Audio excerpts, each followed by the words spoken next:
మరి 4వ మాట సమాప్తమైనది బై జాన్ ఫ్రాంక్లిన్.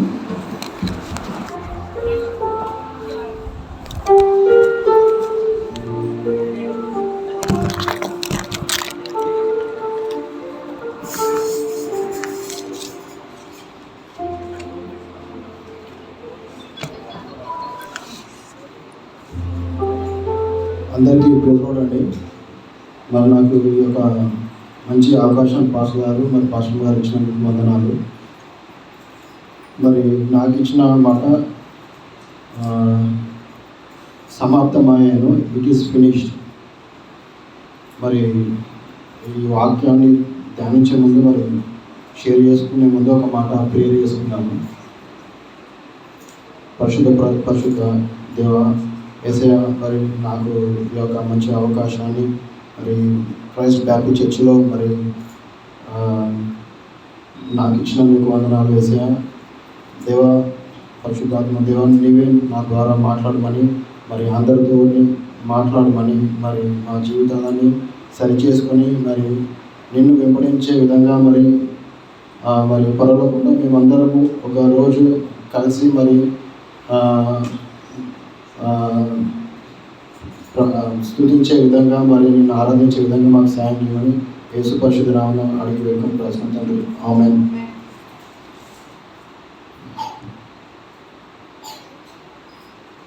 మరి ఈ మెసేజ్ ప్రిపేర్ కావడానికి మరి ఫస్ట్ నన్ను నేను సరి చేసుకోవడానికి నేను ప్రయత్నం చేస్తుంది. పాస్టర్ గారు మరి మాట్లాడాలని చెప్పిన తర్వాత మరి మనకుండే డిస్టర్బెన్సెస్ ఉంటాయి. మరి అన్నిటిని జయించి మరి ప్రేయర్ఫుల్గా నేను కూడా కొద్దిగా ప్రిపేర్ కావడం జరిగింది.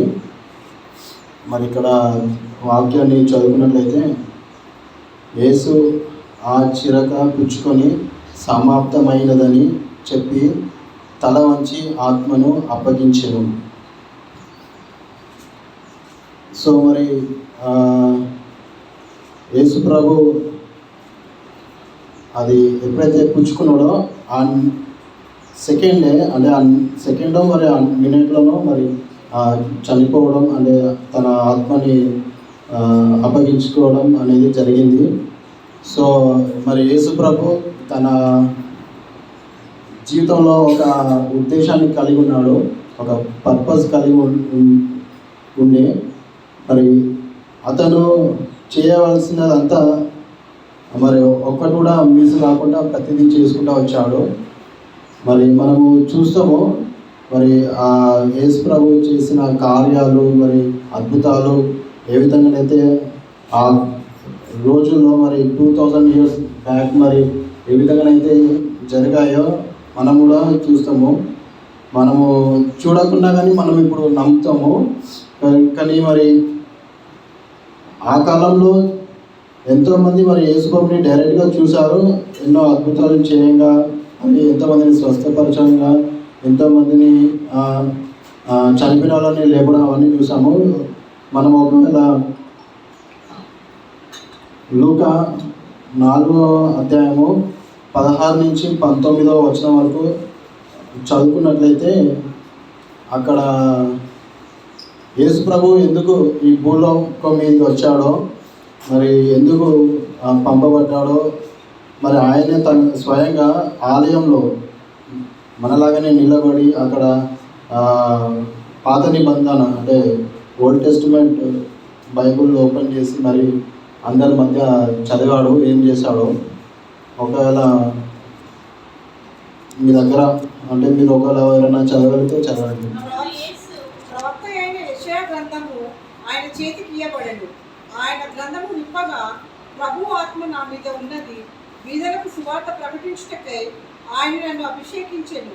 చెరలోనున్న వానికి విడుదలను, గుడ్డివారికి చూపును కలుగునని ప్రకటించుటకును, నలిగిన వారిని విడిపించుటకును, ప్రభు హితవత్సలము ప్రకటించుటకును ఆయన నన్ను పంపి ఉన్నాడు అని రాయబడిన చోటు ఆయనకు దొరికింది. చదివిన వాక్య భాగంలో చూసినట్లయితే మరి యేసు ప్రభు మరి ఎందుకు వచ్చాడో అనేది మనం ఆయన వాక్యంలో చెప్పాడు. మరి అవన్నీ కూడా ఆయన లైఫ్లో నెరవేరబడ్డాయి. అవి కూడా ఎంతో ఫాస్టింగ్స్ మరి యేసు ప్రభు కూడా మనము ఏ విధంగానైతే ఫాస్టింగ్స్ చేసి మరి ఇప్పుడు ఈ ఫాస్టింగ్స్ మనం ముగించుకుంటున్నామో అదేవిధంగా మరి అతను ఒక ఎడారిలో అంటే అంటే వెళ్ళబడ్డాడు అరణ్యంలోనికి. మరి ఆ ఫాస్టింగ్స్ ద్వారానే మరి అవన్నీ కూడా సాధ్యమైనవి అని నేను నమ్ముతున్నాను. మరి ఆ 40 daysలో ఎన్నో నేర్చుకున్నాడు. మరి ఎంతో శోధించబడ్డాడు. మరి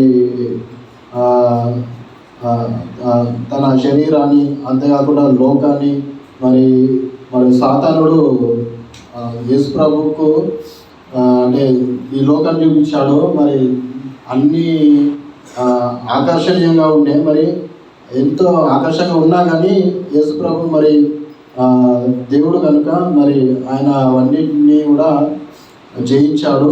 ఆ 40 daysలో అన్నీ నేర్చుకొని ఒక ట్రైనింగ్ లాగా జరిగిందనమాట. సో ఆ తర్వాతనే మరి ఈ కార్యాలు ఇవన్నీ కూడా జరగడం మనం చూస్తున్నాము. పర్పస్ ఆఫ్ లైఫ్ కూడా తెలిసింది. మరి అదేవిధంగా ఇప్పుడు మనం కూడా ఫాస్టింగ్ ఉన్నాము.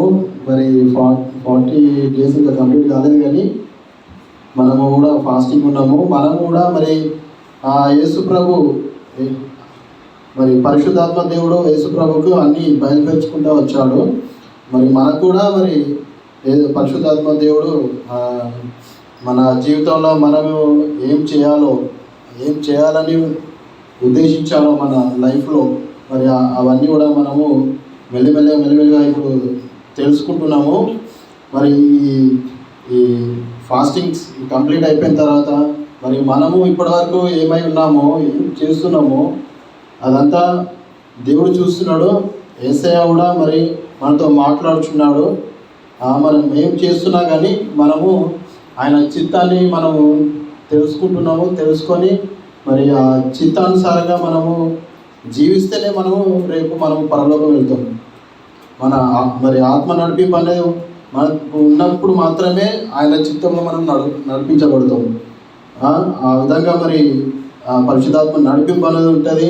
ఆయన చిత్తం అనేది మన లైఫ్లో జరుగుతుంది. ఆటోమేటిక్గా మనం జాబ్ చేస్తున్నా కానీ ఫ్యామిలీలో మనము పిల్లలను చూసుకుంటున్నా కానీ మనం ఏ పనిలో బిజీ ఉన్నా కానీ మనం కనుక ఇప్పుడు క్రైస్ట్ బ్యాప్టిస్ట్ చర్చ్కి మనం వస్తున్నాము. సో మనము అన్నీ చూస్తున్నాము, అన్నీ తెలుసుకుంటున్నాము. దేవుడు మనతో మాట్లాడుతున్నాడు. సో మనం కూడా దానికి రెస్పాండ్ కావాలి. మనం దేవుడు చెప్పే మాటలకు రెస్పాండ్ కావాలి. మనము వింటున్నాం, పోతున్నాం.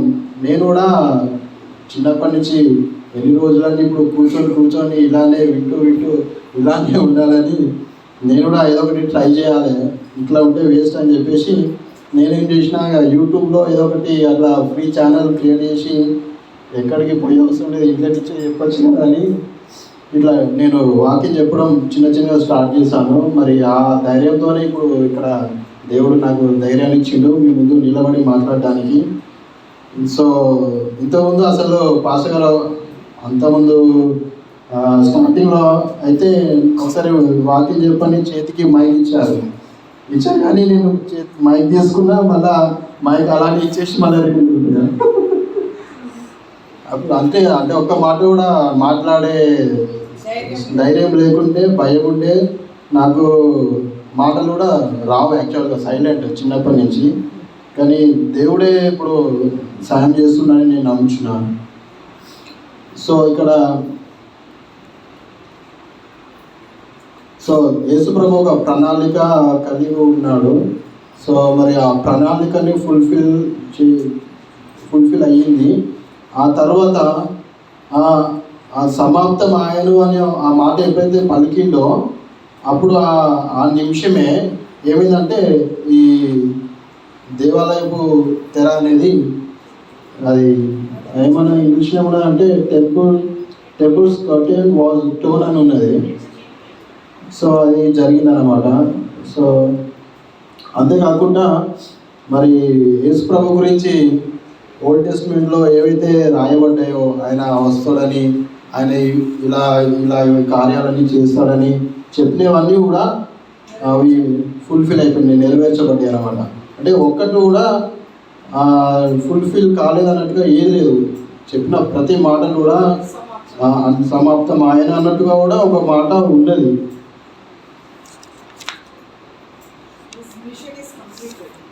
ఇక్కడ ఉన్నదంటే రోమిలోకి రాసిన పత్రిక 10వ అధ్యాయము 4వ వచనం. అదేముందంటే, విశ్వసించు ప్రతి వానికి నీతి కలుగుటకై క్రీస్తు ధర్మశాస్త్రమునకు సమాప్తి అయి ఉన్నాడు. అంటే అప్పట్లో మరి 2000 years బ్యాక్ వాళ్ళంతా ఓల్డ్ టెస్ట్మెంట్ని ఫాలో అవుతూ ఉండే అనమాట. సో అంటే బలులు అర్పించడము, తర్వాత అంటే ఆ ధర్మశాస్త్రము ప్రతి ఒక్కళ్ళ పాపాన్ని ఇట్లా రివీల్ చేస్తూ ఉంటుంది అనమాట. నువ్వు ఇది చేసినావు, నీకు ఇది చేసినావు కాబట్టి నువ్వు నీకు ఈ శిక్ష ఉంటుంది అన్నట్టుగా ఒక్కొక్కళ్ళకు ఒక్కొక్కటి అది రివీల్ చేస్తుంది. కానీ వాళ్ళకి పాపక్షమాపణ అనేది ఇప్పుడు యేసు ప్రభు ద్వారా కలిగినట్టుగా ఎవరికి కలగలేదు. కానీ అయితే యేసు ప్రభు అదంతా కూడా బ్రేక్ చేసిన అనమాట. అంటే ఈ యొక్క క్రూసిఫిక్షన్ అంటే ఈ సిల్వలో అంటే మన కొరకు, మన పాపాల కొరకు, అంటే మనమందరం పరలోకానికి వెళ్ళాలని ఆయన చేసిన త్యాగం వలన, ఆయన యొక్క సాక్రిఫైస్ వలన మనమందరం కూడా ఈరోజు ఈ స్థితిలో ఉన్నాము. అంటే మనము ఆయన యొక్క సన్నిధిని కలిగి సమాధానం, సంతోషం, శాంతిని ఇవన్నీ కూడా మనం పొందుకొని ఉన్నాము. సో ఆయన ఆ రోజు సాక్రిఫైస్ చేయకుంటున్నట్లయితే మనకి ఈరోజు మనం ఇక్కడ ఉన్న వాళ్ళం కాదు. మనం అందరం కూడా ఎక్కడో ఉండి, మనమంతా వేరే సిచ్యువేషన్లో ఉండి, మనమంతా మన లైఫ్స్ అన్నీ ఆగమాగం అయిపోతూ ఉండేవి. కానీ మనల్ని ఈ విధంగా నడిపించి మరి మనల్ని అందరిని కూడా ఎంతో బ్లెస్ చేసి మరి మన అందరినీ కూడా వాడుకుంటున్నాడు. మరి మణి కుమార్ చెప్పే వాక్యాలు, మరి పాటలు, మరి ప్రతి కూడా చాలా మంచిగా చేస్తున్నాడు. అయితే నాకు వచ్చిన ప్రేరేపణ ఏంటంటే, మణి కుమార్ మరి ఎంత త్వరగా అయితే అంత త్వరగా మరి పాస్టర్ ఏ విధంగా అయితే మినిస్ట్రీ చేస్తున్నారు ఆ విధంగా చేయాలని నేను ఎక్స్పెక్ట్ చేస్తున్నాను. అంటే నాకు వచ్చిన థాట్ అది చెప్పాలనిపించింది. సో ఎందుకంటే ఎంతోమంది బయట యేసు ప్రభుని తెలియక ఎంతోమంది నశిస్తున్నారు. సో మనము ఇప్పుడు బైబిల్లో కూడా ఉంది కదా, అంటే అనేకులు నశిస్తున్నారు, వెళ్ళి సువార్త ప్రకటించుడు అని ఉన్న మాట యేసు ప్రభు చెప్పిన మాటనే. సో మనము ఎంత త్వరగా మనము వెళ్తే అంత త్వరగా అంటే ఆత్మలు రక్షించబడతాయి. సో అనేకులు ఆల్రెడీ నరకంలోకి వెళ్ళిపోతూనే ఉన్నారు. సో మనం ప్రయత్నం మనం చేస్తే కనుక మన ద్వారా ఎంతోమంది రక్షించబడతారని దేవుడు ఆశిస్తుండు. యేసు ప్రభు కూడా అదే చెప్తుండు. సో ధర్మశాస్త్రాన్ని కూడా బ్రేక్ చేసేసి ఇప్పుడు అంటే అప్పుడు దేవాలయంలోకి వెళ్ళాలంటే కూడా వెళ్ళలేని పరిస్థితి. అక్కడికి వెళ్ళాలంటే యాజకుడు అంటే పాస్టర్ మాత్రమే అక్కడికి వెళ్ళాలన్నమాట. వేరే వాళ్ళు వెళ్ళడానికి ఛాన్స్ లేదు. ఒకవేళ వెళ్ళినా కానీ అక్కడ స్పాట్లో చనిపోతారంట.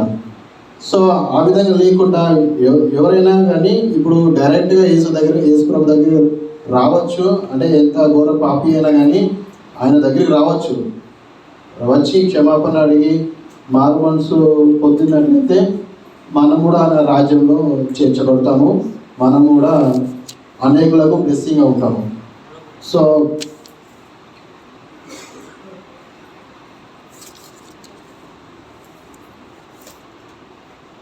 సో ఇప్పుడు అంతేకాకుండా మరి మనం ఇక్కడ కూర్చున్న మనం అందరం కూడా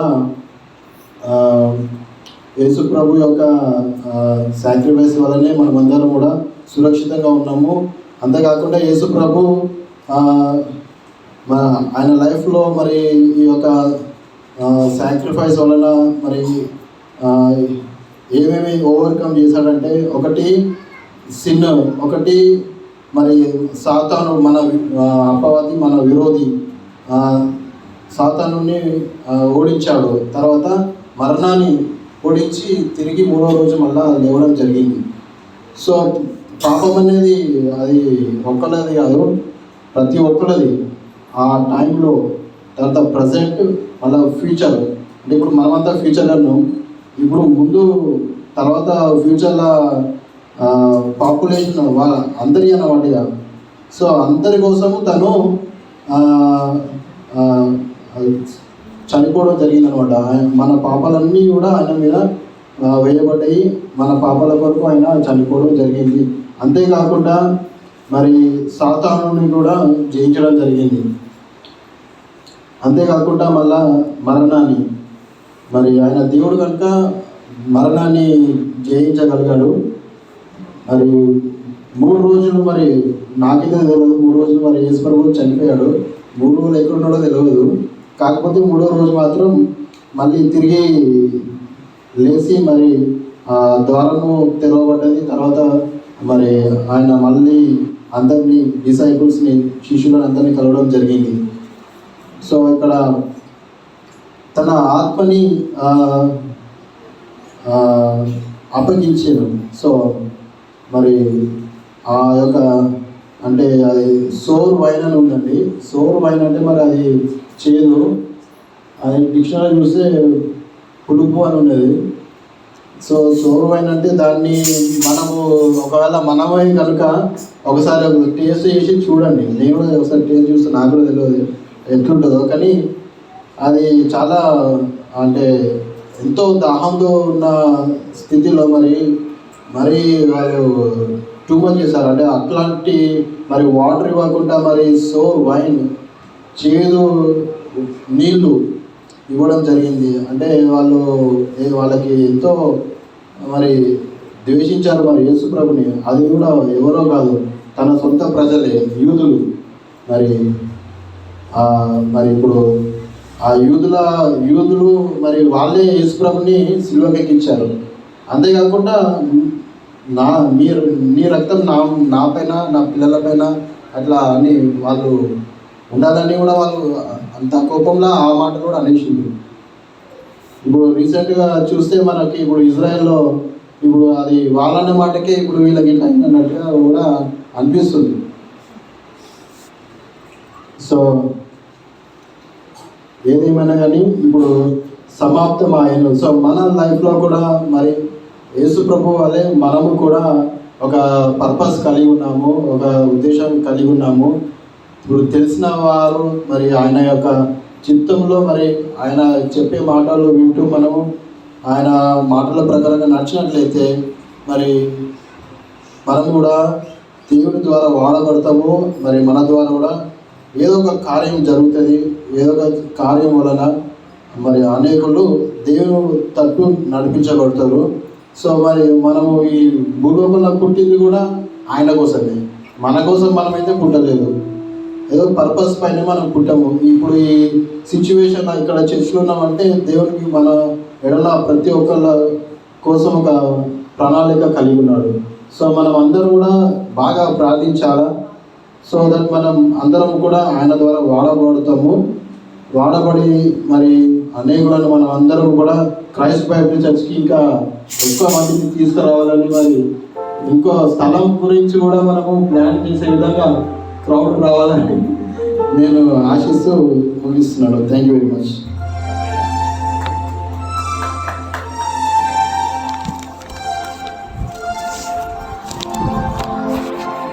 ప్రోగ్రామ్ షీట్ ప్రిపరేషన్ అప్పుడు చిక్కీ మా ఇంటికి వచ్చాడు.